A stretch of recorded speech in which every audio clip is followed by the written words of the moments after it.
Hello there, this is Beth, and in this video I'm going to be showing you 3 different techniques that I use when I do a Cricut cut palm tree like that.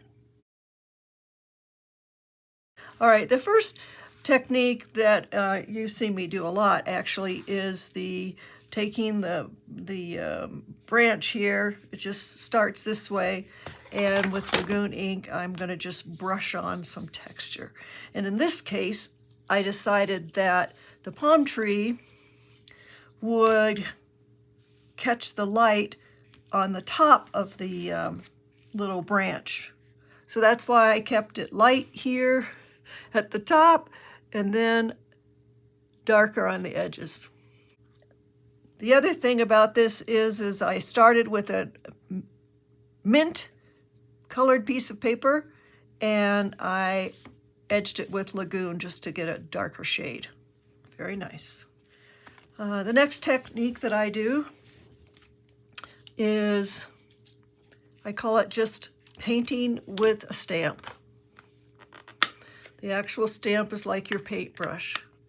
So in this one, I do it very randomly because I want it to look rough and natural. So I just kind of paint with the edge of the stamp pad. It's pretty random. It's fun. Okay, and now the third technique that I use is dry brushing. With my very textural brush like this, I use a pigment ink pad, or you could just use any kind of acrylic pigment paint. And I just lightly tap it, really. I don't want very much paint on there. You cannot start with a wet brush. It has to be totally dry. And then I wanted to kind of duplicate the way the palm branches, you know, they're coming out from the middle. So I'm going to come into the middle and kind of. Now the reason I'm doing this is I wanted less contrast between the dark Lagoon color. I wanted it to be a little lighter, so I'm just brushing them with a little white pigment paint. It really is nice, very subtle.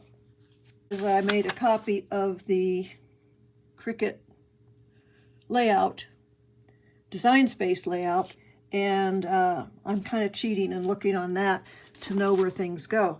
The other thing to note is that when I put my palm trees together, I don't do it the way the Cricut recommends.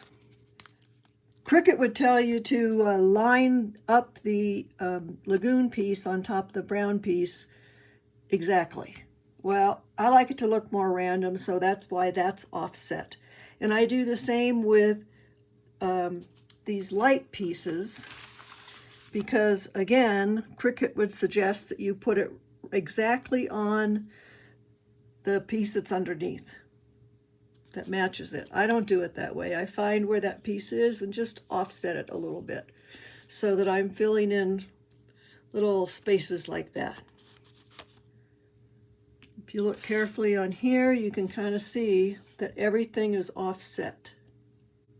And this is how the palm trees will look after I put 3 little dots of glitter paper there. Just with a punch or something, pop out some glitter dots and you've got that.